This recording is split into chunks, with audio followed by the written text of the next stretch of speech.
আসসালামু আলাইকুম। আজকে আমি একটা সবজি বানালাম, তাই ভাবলাম আপনাদের সাথেও একটু শেয়ার করি। তো একটা প্যানে আমি কিছুটা পানি সামান্য গরম হয়ে আসলে এটাতে দিয়ে দেব সবজিগুলোকে। তারপরে সবজির সাথে দিব কয়েকটা কাঁচামরিচ ভেঙে মাঝখান থেকে টুকরো করে, 1.5 টেবিল চামচের মতো আদা রসুন পেস্ট, সামান্য লবণ, একটু হলুদের গুঁড়া দিয়ে আমি এটাকে ঢেকে বয়েল হওয়া পর্যন্ত অপেক্ষা করব। এই যে একটু নেড়ে চেড়ে দিব হলুদটা সাথে লবণটা। আচ্ছা, এরপরে ঢেকে দিলাম। ঢেকে বয়েল হওয়া পর্যন্ত অপেক্ষা করব। হয়ে আসতে একটু নেড়ে দিব, না হয় নিচে আবার লেগে যেতে পারে। মাঝখানে নেড়ে চেড়ে দিয়ে ঢেকে আর অল্প কিছুক্ষণ হয়ে আসতে, এরপরে একটু পানিটা শুকিয়ে নিব। এরপরে বাগারের জন্য চলে আসলাম একটা প্যানে। কিছুটা রসুন কুচি, পেঁয়াজ কুচি, কয়েকটা শুকনো মরিচ, একটু কালো জিরা আর কয়েক ফালি কাঁচামরিচ ফ্লেভারের জন্য। ঝাল ফ্লেভার দুটোই হবে কাঁচামরিচে। তো এরপরে আমি নেড়ে চেড়ে এটাকে একটু নরম করব।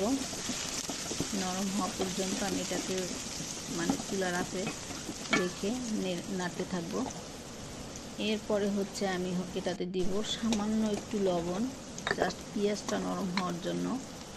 তারপরে দিব এটাতে হলুদ গুঁড়া 1 চামচ, মরিচের গুঁড়া 1 চামচ, 1 থেকে 1 চামচের একটু বেশি আর কি, দিয়ে এটাকে নেড়ে আমি কিছু বেগুন কেটে ধুয়ে রেখেছিলাম। ওটা আমি সেদ্ধর সাথে বেগুনটাকে দেইনি, নরম হয়, সেদ্ধ বেশি হয়ে গেলে নরম হয়ে যেত, খেতে ভালো লাগতো না, দেখতেও ভালো লাগতো না, তাই আর কি। তো একটু সামান্য জিরার গুঁড়া সাথে বেগুনগুলোকে নিয়ে মোটামুটি একটু নেড়ে চেড়ে সেদ্ধ করার জন্য সামান্য কিছু সময় অপেক্ষা করে দিয়ে দেবো সেদ্ধ করা ভেজিটেবলগুলো। তারপরে এটাকে নেড়ে চেড়ে বেগুনের সাথে মিক্স করে নেব।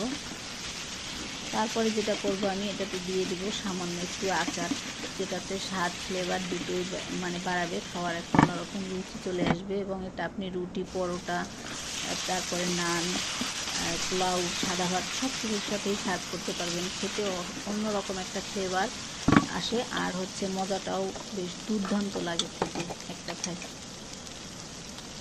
যে একটু আচারের, যে কোনো আচার হলেই হবে, আচারের একটু তেল সাথে একটু মশলা দিয়ে নেড়ে চেড়ে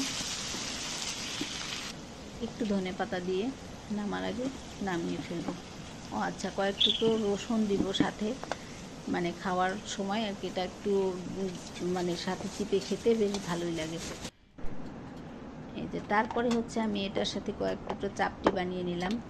সকালবেলা নাস্তার জন্য একদম ঝটপট নাস্তা, এর থেকে আর কিছু হতে পারে না। একটু আতপ চাল আমি ভিজিয়ে রেখে ব্লেন্ডারে একটা ঘুরানি দিলাম, কাইটা হয়ে গেল। এরপরে আমি সেই কী বলে এটাকে, চাপটিটা বানিয়ে নিলাম। 2-3টা চাপটি বানালেই একজনের নাস্তা রেডি। যদিও ফ্যামিলিতে একজন থাকে না, অনেকজনই থাকে, তো চাপটি বানাতেও খুব বেশি একটা টাইম লাগে না। রুটির মতো ভালা কী বলে কাই তৈরি করা, আটা মাজা, এত কিছুর দরকার হয় না। জাস্ট ডোটাকে বানিয়ে ভেজে নিলেই হয়ে গেল। আচ্ছা, যাই হোক, এরপর আমি সার্ভ করব একটা হাফ বয়েল ডিম, কয়েক টুকরো চাপটি, একটু টমেটো, খেতে বেশ মজা লাগে শীতে যে কোনো কিছুর সাথেই।